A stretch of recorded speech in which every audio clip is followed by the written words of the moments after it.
तो वो एक बात बता दूं, आज तक मैंने नहीं बताई कि लोग डर जाएंगे। सूक्ष्म जगत में कौन विनाश करवाना चाहता? सूक्ष्म जगत में अनेकों धर्म की क्रिएटर है सब। कहाँ है? बैठे ऊपर। अनेक धर्मों के क्रिएटर ऊपर बैठे हैं, ऊपर धरती के थोड़े ऊपर है। कोई 100 किलोमीटर है, कोई 50, 200, 500, 1000 किलोमीटर ऊपर है। वो क्यों चाहते हैं विनाश करना? पता है आपको? जो परमाणु बॉम्ब फटेगा, उनको पता है परमाणु बॉम्ब फटेगा तो मनुष्य तो एक भी नहीं बचेगा। बचेगा? सारी धरती पर विकिरण फैल जाए तो एक भी मनुष्य तो नहीं बचेगा। अब सूक्ष्म शरीरों में भी तो उसके विकिरण जो है, सूक्ष्म 3 तत्वों का शरीर, तो 3 तत्वों में शरीरों में जो आत्माएं हैं, उनके शरीरों में तो आग लगेगी ना। विकिरण नहीं जाएगा उसके अंदर। अग्नि तत्व है तो आग नहीं लगेगी। 3 तत्वों में भी अग्नि तत्व का शरीर है, वायु है, तो आग नहीं लगेगी। तो वो उसको पता है ये सूक्ष्म जगत की आत्माएं भी भाग भाग के ऊपर आएगी। कहाँ जाएगी? मगर ऊपर जाने की ताकत नहीं है। तो वो जो अति गुप्त में जो विनाश करवाना चाहते हैं, वो आत्माएं, उनको पता है कि ये आत्माओं की पावर, सभी आत्माओं, अंत में उसको पता है कि अंत में उसकी आत्मा की जो पावर है, केवल बचेगी क्या? अंत में स्थूल शरीर खत्म हो गया, स्थूल दुनिया खत्म हो गई, धरती लोक को भी ये खत्म कर देंगे। फिर सूक्ष्म जगत की भी 3 तत्वों की आत्माओं को भी वो खत्म कर देंगे, उनके शरीरों में आग लगेगी। तो जाने का कोशिश करे, ऊपर ऊपर जा नहीं पाएंगे। तो ऐसी आत्माएं रेज मार मार के, उनकी आत्माएं खींच खींच के, 3 तत्वों में से भी खींच खींच, उसकी आत्माएं खींच खींच के उसकी पावर को खा जाए। ये ऊपर वाले करना है।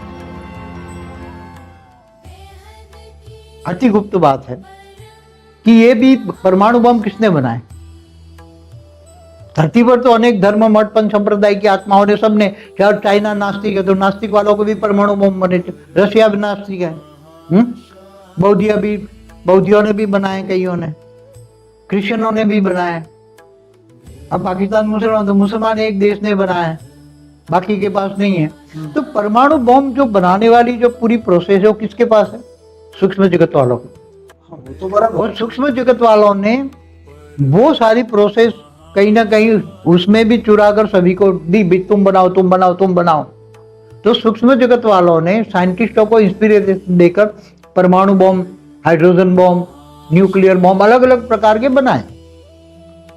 अब वो, लेकिन देखा जाए तो ये जो चीजें बनी वो एक ही समय में बनी है, मतलब 10-15 साल के ये नहीं, अभी ये परमाणु बम 1945 में अमेरिका ने बनाया ना।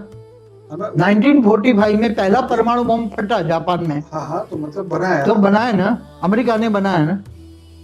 तो इसका मतलब ये हुआ कि एक ही अरसा था वो, 10-15-20 साल। मगर वो किसने बनवाया? बनाया तो सूक्ष्म जगत। उसके बाद में हर जगह पे बने ना, पृथ्वी पे एक अमेरिका ने थोड़ी बनाया, उसके बाद तो हर देश बनाने लगा। हाँ, तो वो सूक्ष्म जगत वालों ने वो थियरी चुरा चुरा के फिर जो बना रहे थे ना, उसमें थियरी चुरा चुरा के फिर बाद में रशिया भी पैरेलल बना रहा था।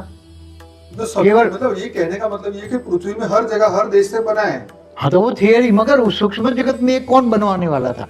हाँ, ये तो है ही क्वेश्चन। सूक्ष्म जगत में कौन विनाश करवाना चाहता है? सूक्ष्म जगत में अनेकों धर्म की क्रिएटर है सब। कहाँ है? बैठे ऊपर। अनेक धर्मों के क्रिएटर ऊपर बैठे हैं, ऊपर धरती के थोड़े ऊपर है।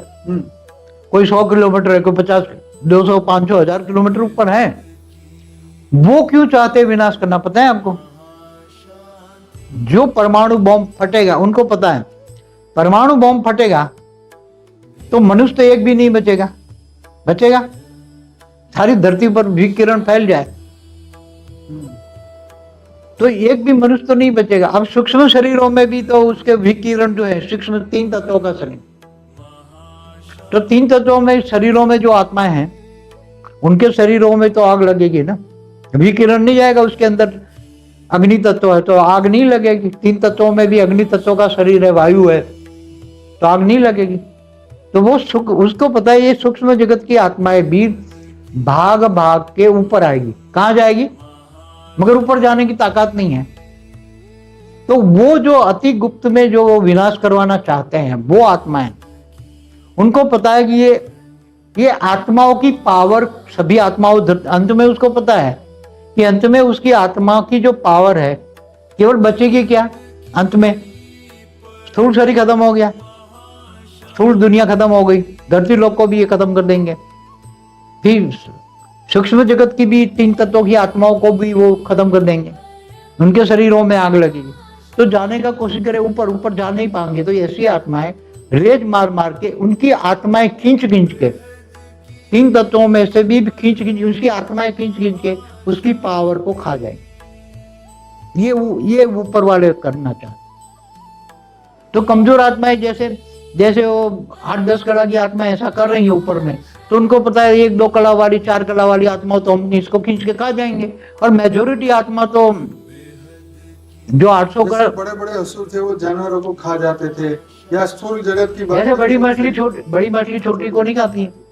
तो बड़ा पावरफुल 8-10 कला की आत्मा है। हमने बोला ना 16 कला वाली आत्मा भी छोटी छोटी कला की आत्माओं को खा जाते हैं। तो वो इसलिए वो विनाश करवाना चाहते, इसलिए वो बैठे हैं। समझ में? पर वो तो बिना, अगर खाना ही चाहते तो सूक्ष्म जगत में तो ऑलरेडी आत्मा है उनको, मगर वो निकल, उसकी आत्मा को खींच नहीं सकते। जब वो आत्मा विनाश होगी और दुखी होगी तब ऑटोमेटिक उसकी आत्मा अंदर से निकल जाएगी। और जब आत्मा निकलेगी तब वो आत्मा निराकार निकलेगी, सूक्ष्म वे से भी। तब वो ऊपर जाने की कोशिश करेगी तो चारों ओर कॉर्डन करके वो घेर लेंगे। कमजोर आत्माओं को वो अपने अंदर समा लेंगे, अपनी पावर में पावर समा लेंगे। ऐसे बहुत सारे बैठे हैं। तो इन्होंने विनाश के साधन ये प्रयोग से कराए। समझ में आए? मगर जो बहुत पावरफुल आत्मा है, तो मेरे को एक बात बताइए, ये जो परमाणु बम है क्या पिछले कलयुग में नहीं बने थे? ये नया प्रकार का सब कुछ नया। हर देखो, ये क्वेश्चन मेरा जेन्युइन है ना, इसका हाँ जवाब दीजिए। हाँ, देखो एक बात बताऊं, ये जो कलयुग है ना, वो स्पेशल प्रकार का कलयुग है। क्या हर कलयुग के अंदर क्या ऑलमाइटी यहाँ आता है? नहीं, वो तो नहीं आता। तो स्पेशल प्रकार का हुआ ना, वो तो तो बराबर है। स्पेशल आत्माओं ने आकर परमाणु बम बनाए ना। अब ये तो मेरा क्वेश्चन है कि क्या हर कलयुग में ऐसा होता है? हर कलयुग में विनाश करने के लिए अलग अलग साधन बनते हैं। विनाश के अलग अलग साधन होते हैं। अर्ध प्रलय में शंकर द्वारा विनाश होता है ना, ऐसे बम नहीं होते। शंकर आग लगा के खत्म कर देता है। अर्ध प्रलय में विष्णु का जल प्रलय होता है, तो पूरी धरती में। आपका कहने का मतलब ये है कि 432 करोड़ साल में पहली बार ऐसे परमाणु बम, 432 साल नहीं, पूरे ब्रह्मांड का जो दूसरा परात चलता है ना, 198 करोड़ साल, पहला परात तो उसमें ये पहला स्पेशली ये परमाणु बम बनाए जा रहे हैं। मैं वही कह रहा हूँ कि ये पहली बार ऐसा हुआ है 432 करोड़ साल के इस समय के अंदर। ये क्या पहली बार ही हो रहा है? पहली 432 साल नहीं, पूरे ब्रह्मांड में, महाब्रह्मांड में, गैलेक्सी में, यूनिवर्स में, पूरे मल्टीवर्स में पहली बार ही ये परमाणु बम बने। समझ में आए? अलग अलग साधन, विनाश के साधन तो अलग अलग बनाते हैं। जैसे पहले महाभारत में कैसे साधन थे, राम रावण के युद्ध में कैसे होते थे, मंत्र से युद्ध चलते थे ना, ये मंत्र शक्ति थी। तो देवताओं के ब्रह्मास्त्र चलते थे, तो कोई ब्रह्मा का अस्त्र होता है, कोई शंकर का और पशुपतिनाथ अस्त्र होता है, कोई विष्णु का स्वदर्शन होता है। तो ऐसे अस्त्र शस्त्र सभी त्याग तपस्या करके अस्त्र शस्त्र पाते हैं। देवताओं का इंद्र का अस्त्र शस्त्र होता है। तो सभी देवताओं के पास अस्त्र शस्त्र होते हैं। वो मंत्र बोलते हैं, वो वायु से प्रकट हो जाता है और फिर उसकी आमने सामने लड़ते हैं। वो तो रामायण महाभारत में आपने ऐसे होते थे। मगर ऐसा परमाणु बम वाला कभी भी कोई भी जगह पूरे मल्टीवर्स में भी कभी नहीं हुआ। ये पहली बार ही ये परमाणु बम का प्रयोग होगा, और होगा। वो तैयार है, फटाफट कराएंगे। उनको भी जल्दी है, बहुत जल्दी है उनको।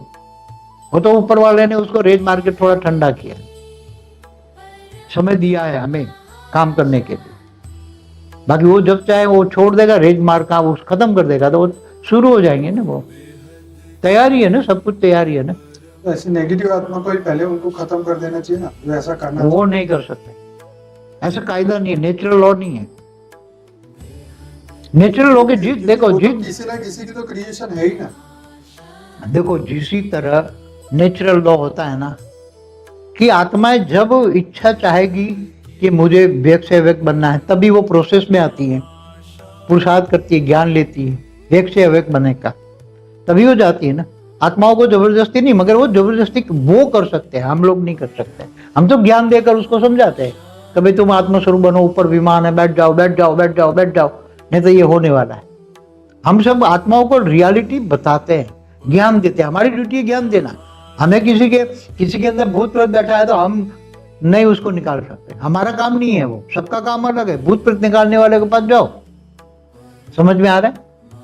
तो सबका अलग अलग काम है ना, हमारा काम है ज्ञान देना।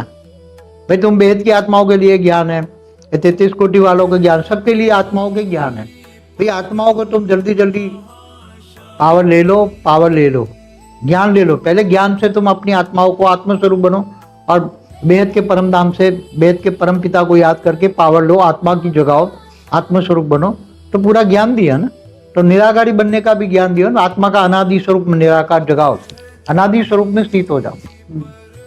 अगर आत्मा ज्ञानी नहीं होगी, अगर पावर नहीं लेगी, पावर के ओरे में नहीं होगी, तो अंतिम समय में क्या होगा? जिनका पावर का ओरा होगा, लाइट का ओरा होगा, तो ये विकिरण ब्रह्मा ये जो बम फूटेंगे ना, बम, उसकी इफेक्ट नहीं होगी। लाइट स्वरूप वालों को कुछ नहीं, जिसके घर में लाइट है परम लाइट फैल जाएगी, उसको कुछ नहीं होगा। परम लाइट में वो विकिरण आते ही एब्सॉर्ब हो जाएंगे, समझ में आए? जिसका घर परम लाइट का है, तो सब फिर वो सभी ढूंढते ढूंढते भागते उनके घर में भी आएंगे ना, सभी जो मरी पड़ी आत्माएं, भूत प्रेत सब वो बन जाएंगे, तो उसके घर में लाइट हाउस में आएंगे ना। तो हम चाहते ना सभी लाइट हाउस बन जाए, सभी 9 लाख तो कम से कम बने, 9 लाख दुनिया में लाइट हाउस जहां भी है, अमेरिका यूरोप कहीं भी बैठी है ना, ज्ञान सुनेगी तो आत्मस्वरूप बनेगी, तो अपने आत्मस्वरूप में लाइट स्वरूप वेद के परम पिता से कांटेक्ट करके पावर लेगी, अपना घर लाइट हाउस बनाएगी। तो कोई कुछ भी नहीं कर पाएगा ना, चाहे परमाणु बम फटे, ऐसे कई कितने भी फट जाए तो भी कुछ भी नहीं होगा, समझ में आए? तो हम तो बचाने का, आत्मा को आत्मस्वरूप का ज्ञान क्यों दे रहे हैं? पावर हाउस बनाने का ज्ञान क्यों देते? आत्मा घर लाइट हाउस बनाने का ज्ञान क्यों दे रहे हैं? ये होने वाला है, बचने के लिए। हमारा काम है बचाने का ज्ञान देना। अब आत्मा है पुरुषार्थ करे, ज्ञान नष्टो मोह स्मृति लब्धा बने, इच्छा मात्र अविद्या बने, तो ही कर पाएंगे ना, नहीं तो फिर अंत में क्या कर पाएंगे? और देखो, अभी जो ज्ञान लेकर ज्ञान स्वरूप बनेंगे, ज्ञान को जीवन में धारण करेंगे, आत्मस्वरूप बनेंगे, और जो ज्ञान दुनिया तक पहुंचाने में जो सहयोग करेंगे, इसका बहुत बड़ा भाग्य, बेहद के बेहद का अविनाशी भाग्य बनेगा। और अंत में बहुत हेल्पलाइन उसको मिलेगी, क्योंकि वो अपनी ज्ञान दुनिया में पहुंचाने की ड्यूटी कर रहे हैं। क्या ड्यूटी कर, दुनिया तक ज्ञान फैलाने की ड्यूटी कर रहे हैं। और जो ड्यूटी नहीं कर रहे हैं, जो ड्यूटी नहीं कर रहे, ज्ञान है, योग भी करते हैं, मगर सेवा ड्यूटी, ज्ञान दुनिया तक फैलाने की ड्यूटी नहीं करते, तो वो अपनी ड्यूटी नहीं करेंगे, तो फिर बेहद का बाप दादा भी उसकी ड्यूटी नहीं करेगा, अंत में वो भी अपनी ड्यूटी नहीं करेगा। समझ में आया? यहाँ तो सब कुछ त्याग और तपस्या के बल पर है। क्या? एक हाथ से लेना, दूसरे हाथ से देना है, करोगे तो पाओगे। क्या? इसलिए अभी समय बहुत नाजुक मोड़, अंतिम समय, अंत का भी नाजुक मोड़ पे है सब। इसलिए अंतिम समय का जो एक सावधानी हम तो हमेशा देते ही, बच्चे सुधर जाओ, सुधर जाओ, माया है सब, माया, मोह और माया, नष्ट मोह स्मृति लब्धा, इच्छा मात्र अविद्या बनो। अपना हर संकल्प, हर श्वास केवल विश्व कल्याण, बेहद के विकारी, बेहद के निर्विकारी बनो, बेहद के ज्ञानी, बेहद के विश्व कल्याणकारी, बेहद के विश्व सेवाधारी बनो, सारे विश्व का कल्याण करो संकल्पों से। परम शांति के वाइब्रेशन फैलाओ, सब बदल जाएगा। अगर जाग गई आत्मा है और चारों वायुमंडल में परम शांति के वाइब्रेशन फैल गए, चारों पूरा वायुमंडल परम शांति से बढ़ गया, तो परम शांति के वाइब्रेशन इतने पावरफुल होंगे कि जो विनाशकारी है ना, उनको भी टच हो जाए तो उनकी भी मन बदल जाएगा, और विनाश के बदले वो भी शांत हो जाए, वो विनाश फिर नहीं कर पाएंगे, धरती पर विनाश नहीं होगा फिर। और परम शांति के वाइब्रेशन से सब कुछ तत्व परिवर्तन होगा, 5 तत्वों से परम तत्वों में कन्वर्ट होगा, फिर परम तत्वों से परम लाइट में कन्वर्ट होगा, सब कुछ परम तत्वों से पॉजिटिवली होगा। अगर जो परम शांति के वाइब्रेशन नहीं फैला पाए तो फिर विनाश हो। अगर इससे पहले, विनाश होने से पहले परम शांति के वाइब्रेशन चारों ओर पूरा वायुमंडल में फैल गया, तो फिर विनाशकारियों के मन भी बदल जाएंगे, विनाशकारियों के मन के अंदर तो आपने पहले बताया हुआ। हाँ, तो अब देखो आत्माएं कैसे क्या करती है, अपनी ड्यूटी करती हैं। बेहद की आत्माएं जो ज्ञानी है अपनी ड्यूटी करती हैं, बेहद के विश्व सेवाधारी बनकर वेद का ज्ञान सारी दुनिया तक फैला दे, सबकी आत्माओं को जनार्दन जगा दे और परम शांति के वाइब्रेशन फैलाए, पूरा वायुमंडल में परम शांति फैल जाए, तो फिर विनाश नहीं होगा, रुक जाएगा। अगर नहीं होगा तो फिर होगा, दो ही है, या तो परम शांति या तो प्रलय। क्या? या तो परम शांति या तो प्रलय, दो ही ऑप्शन है। परम शांति नहीं होगी तो प्रलय होगा। फिर 100 परिवर्तन से अपना घर से अपने आप को सेव करो। 100 परिवर्तन से लाइट स्वरूप बनकर अपना घर लाइट हाउस बना लो। अंतिम लक्ष्य अपने तक का है, वो भी हेल्पलाइन मिलेगी कि जिन्होंने ड्यूटी की इनको हेल्पलाइन की है, जिन्होंने सेवाएं की है, जो ज्ञान दुनिया तक पहुंचाने के लिए जिन्होंने अपनी ड्यूटी की है। अगर ड्यूटी नहीं की है तो उसको भी हेल्पलाइन नहीं मिलेगी। जो अपने लिए जी रहे जानवर ज्ञान में भी चलते हैं ना, मगर कुछ करते नहीं है तो उसको हेल्पलाइन नहीं मिलेगी, क्योंकि उसने ड्यूटी नहीं की ना। ये अभी तो देखो, सेवा तो दूर की बात है, खुद को ज्ञान से जागृत ही नहीं कर रहे। आप जिस लेवल पे बात कर रहे हैं, पर लोग अब ज्ञान सुनने को ही तैयार नहीं, सेवा काहेगा करेंगे, सोचने वाली बात है। तो फिर अंत में तो ये होना ही है, फिर तो क्या करेगा? फिर समय ऐसा आएगा, वो तो देखा जाए तो प्रलय का समय आएगा जब बम फटेंगे। 25 साल तो ज्ञान को आप देते देते 25 साल तो हो गए। 97 से कर रहा हूँ। तो परिवर्तन का समय तो 25 साल का था, तो वो तो देखा जाए तो समय तो खत्म होता जा रहा है कंटिन्यूस। आज तो हम आगे बढ़ाते जा रहे हैं, लेट करते करते समय को आगे बढ़ा रहे हैं। क्या 2018 में करना था ना, मगर कोई एक भी आत्मस्वरूप नहीं थी। 2000 आत्माओं को पावर दिया, कोई भी आत्माओं ने पावर ली नहीं, तो कोई आत्मस्वरूप बना ही नहीं था। 18 गया, 19 गया, 20 गया, 21 गया, 22 गया, अब समय जा ही रहा है ना। आप कितना कब तक उसको रोक के रखेंगे? फिर तो विनाश सामने खड़ा है। देख लो, बम फूट रहे हैं, अब क्या करोगे? जब बम फूटेंगे, हाँ, ज्ञान सुनने के लिए पढ़ेंगे, और जब ज्ञान सुनने लगेंगे तब तो कुछ माया में फंसे हैं तो माया ही याद आएगी। मैं उसको बचा लूं, मैं उसको बचा लूं, मैं उसको बचा लूं। बचाने के लिए जाएंगे, ज्ञान सुनेंगे, मगर तब योग लगेगा नहीं, क्योंकि बुद्धि हमेशा माया में रही है। बुद्धि को निरंतर योग की याद, निरंतर योगी बनने की आदत नहीं है। तो यहाँ बम फूटेंगे, विकिरण आएगी, चारों ओर फैलेगी, उनकी बॉडी में भी आग लगेगी, चाहे स्थूल शरीर वाला हो चाहे सूक्ष्म शरीर वाला। विकिरण जाएगी तो वो तो आग लगाएगी। कैसी आग होगी वो? काल अग्नि की तरह। कैसी होगी? जैसे कहते ना, काल अग्नि में जलाकर भस्म कर देते हैं। जैसे कल प्रलय में भी 12 सूर्य की रोशनी होती है तो कितनी गर्मी होगी। विष्णु सूर्य में प्रवेश करके 12 सूर्य की रोशनी कर ये भूलोक, बुबुरलोक, स्वलोक तीनों, नीचे 7 पाताल लोक भी, 55 नरक नीचे होते हैं, वो भी जलकर बस, सब कुछ धरती भी जलकर भस्म हो जाती है। अग्नि तत्व में का परिवर्तन होती, तो उसी टाइम आत्माओं की हालत क्या होगी? कल प्रलय में आप सोचो, कल प्रलय में जो मनुष्य में आत्मा है, चाहे शाकाहारी है, चाहे बुबुरलोक में आकारी है, स्वर्गलोक में भी देवता है, तो जब इतनी गर्मी स्वर्गलोक में जाएगी तो इनके 3 तत्वों में अग्नि तत्व बढ़ेगा।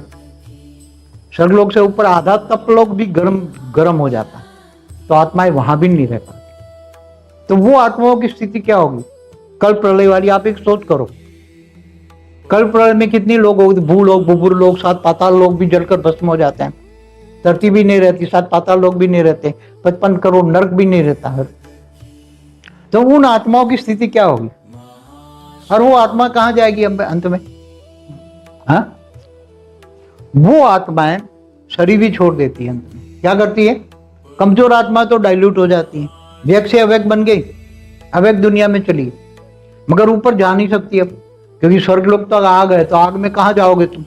आग ही आग, आधा तपलोक भी आग से भरा हुआ है, 12 सूर्य की रोशनी, विष्णु। और जब अंत में काल अग्नि पैदा करता है, निर्गुण निराकार सूर्य में प्रवेश करके ब्लैक होल बन जाता है, तब आत्माओं की हालत क्या होगी? पूरे ब्रह्मांड को काल अग्नि में जलाकर भस्म कर देता है एक साथ में। काल अग्नि माना कैसी अग्नि होगी?